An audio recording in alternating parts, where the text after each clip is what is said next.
Bertemu kembali dalam Fokus Minggu Depan. Saya Luqman Haris dan Fokus Minggu Depan bagi ramai rakyat Malaysia yang terkesan dengan bencana banjir baru-baru ini sudah tentu adalah untuk membina semula kehidupan mereka. Sekarang ini kerja-kerja pembersihan di begitu banyak lokasi di selatan negara, di Lembah Kelang, di Pahang, di Kelantan dan juga di Terengganu juga. Banyak berjalan tatkala semua orang mahu meneruskan kehidupan mereka dengan normal. Ada yang hilang tempat kediaman, ada yang hilang perabot-perabot yang penting, besar dan mahal, dan juga alatan-alatan perniagaan yang digunakan untuk mencari rezeki. Cabaran mereka sekarang adalah untuk membuka lembaran baru. Tetapi difahamkan, di Batu 18 Hulu Langat mungkin bahaya masih lagi belum surut. Mungkin dikatakan akan ada lagi gelombang kedua. Adakah ini benar ataupun tidak? Kita pergi terus ke Raja Hisham Raja Zaid, wartawan kami yang berada di sana. Raja Hisham, apa yang boleh dikongsikan? Pertama sekali berkenaan dengan kerja-kerja pembersihan di Hulu Langat dan katanya mungkin bahaya mungkin belum habis untuk penduduk di sana. Baik, Lokman, seperti mana dalam lita langsung saya sebelum ini, keadaan di proses pembersihan di Batu 18 dan ataupun di seluruh Hulu Langat ini agak luar biasa berbanding dengan apa yang kita melakukan liputan hari-hari yang sebelumnya. Kerana hari ini ada cuti umum. Semua tahu inilah masa yang terbaik bagi mereka-mereka yang bekerja ataupun kepada sukarelawan menggunakan kesempatan cuti umum ini, iaitu Christmas dan juga hujung minggu, untuk datang ke sini membantu mengerahkan kudrat dan memberi bantuan juga barangan keperluan lainnya. Dan sepanjang tadi pun saya nak datang sini pun mengambil masa 3 jam. Dipenuhi, dibanjiri oleh sukarelawan, berpuluh pasukan NGO datang ini sehingga bagaikan satu pesta lain pula bermula di Batu 18 ataupun di sekitar Hulu Langat pada hari ini. Dan itu salah satu sisi yang kita sangat membanggakan lah dengan apa keprihatinan yang ditunjukkan oleh rakyat Malaysia. Dan seperti mana apa yang Hasimi sebut di lokasi beliau membuat liputan tadi, masalah dalam proses pembersihan itu, di sini lebih kurang juga situasinya yang berlaku sebenarnya.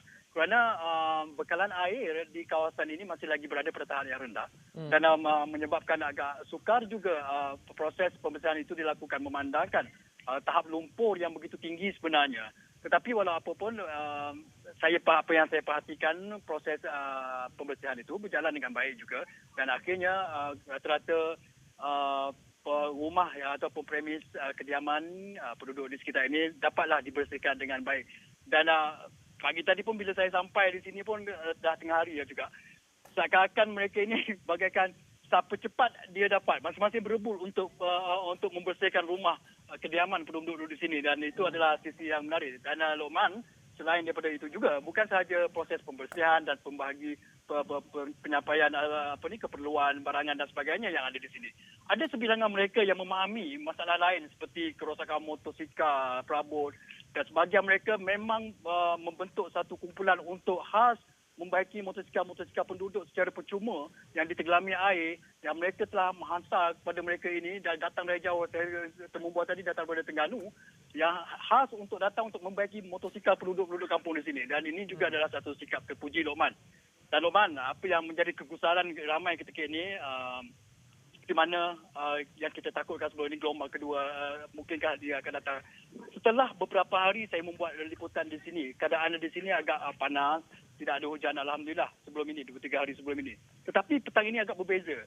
Dan sekarang ini pun NGO yang telah membersihkan rumah dah selesai, ada sebahagian selesai, ada sebahagian tak selesai, mula beredar kerana langit di Hulu Langat ketika ini agak kelam dan gelap, Lokman.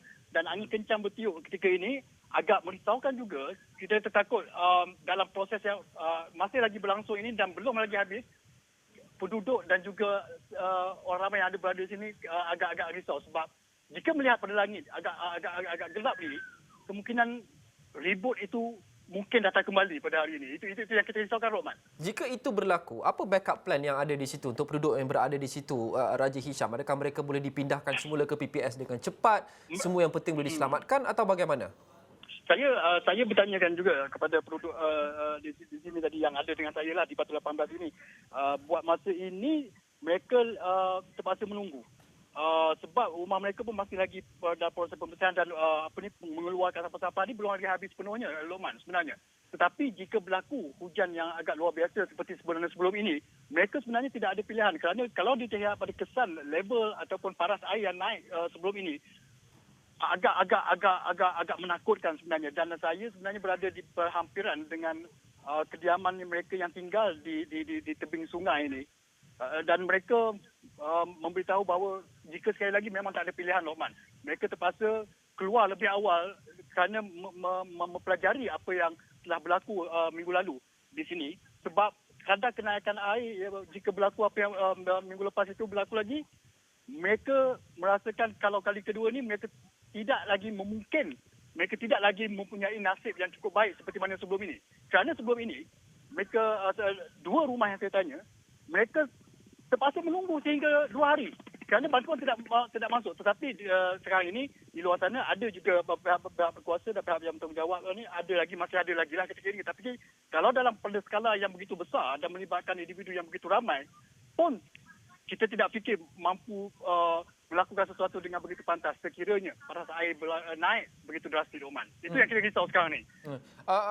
Apa koordinasi yang kita saksikan sekiranya perkara itu berlaku? Belum lagi dapat kita sahkan, tapi mungkin ia boleh berlaku. Tapi apa koordinasi dan apa agensi atau individu yang mungkin mengepalai sebarang operasi evakuasi jika keadaan semakin ataupun bertambah serius atau kembali serius di Hulu Langat untuk memastikan tindakan itu diambil dengan cepat dan juga tepat? Adakah ia PBT, adakah ia NADMA, apa dia? Kalau ikutkan di sini, saya tidak nampak agensi. Saya tidak tahu jika saya terlepas pandang perkara ini. Tapi sepanjang apa yang saya perhatikan, saya tidak melihat penempatan sementara daripada agensi NADMA ataupun, cuma yang saya perasan ada polis dan juga pasukan ATM di sini. Kalau saya terlepas pandang, saya minta maaf, saya tidak pasti perkara itu. Tetapi semalam saya mempunyai peluang untuk bersembang dan menemu bual MP di sini, ahli parlimen di sini. Dan perkara ini juga saya tak ajukan, dan di mana beliau turut mengakui sekiranya berlaku sekali lagi kehadiran pihak yang bertanggungjawab menguruskan banjir sini belum lagi mencukupi. Sekiranya berlaku, itu agak mengundang persoalan sebenarnya. Dan saya juga percaya kepada saya bukanlah mencadangkan, tapi melihat keperluan yang semasa yang agak kritikal di sini adalah perlunya ada satu koordinasi yang baik dan juga penempatan sementara oleh pihak berkuasa yang mencukupi, membabitkan agensi yang terlibat APM, pasukan perubatan, NADMA dengan kelengkapan yang mencukupi. Sebab jika kita lihat daripada hakikat yang berlaku di tebing sungai itu, penduduk di sekitar itu agak berisiko tinggi sebenarnya. Ya, Hisham, difahamkan koordinasi yang mantap kita saksikan daripada kalangan entiti swasta seperti pertubuhan bukan kerajaan atau NGO. Difahamkan Raja Hisham ada juga berkongsikan satu temu bual. Boleh kita mainkan temu bual itu dulu dengan Mercy Malaysia yang sedang membantu usaha pembersihan di Hulu Langat. Hari ini misi kami adalah flood cleaning. Jumlah sukarelawan untuk hari ini adalah 16 orang. Dan daripada 16 orang tu kami bahagikan kepada 2 kumpulan. Satu kumpulan adalah untuk menolong membersihkan rumah ni, dan satu kumpulan lagi adalah untuk mobile clinic. In terms of pembersihan, pada mulanya bila kami sampai, kami tidak ada sumber air. There is no water.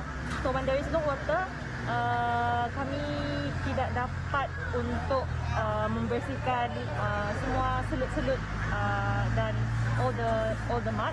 So initially apa yang kami buat hanya menolong tuan rumah untuk pindahkan barang daripada satu tempat ke tempat yang lain, and then they manage untuk dapatkan air, saya rasa daripada air bukit kot ataupun dari air sungai. And bila dah ada sumber air baru kami manage untuk bersihkan rumah lah. Baik, terima kasih Raja Hisham. Raja Zaid, wartawan Sarawak ini melaporkan dari Batu 18 Hulu Langat. Kita harap keadaan tidak kembali serius di sana kerana cuaca dilaporkan oleh Raja Hisham semakin mendung dan mungkin akan hujan di sana. Kita harap ia tidak akan menjadi sama serius seperti yang kita saksikan pada permulaan banjir ini, dan persiapan dilakukan dengan rapi jika keadaan kembali serius. Terima kasih kepada anda menonton Fokus minggu depan. Kami di Sarawak ini sudah tentu akan terus mengikuti perkembangan banjir termasuk pasca banjir dan kerja-kerja pembersihan di serata negara.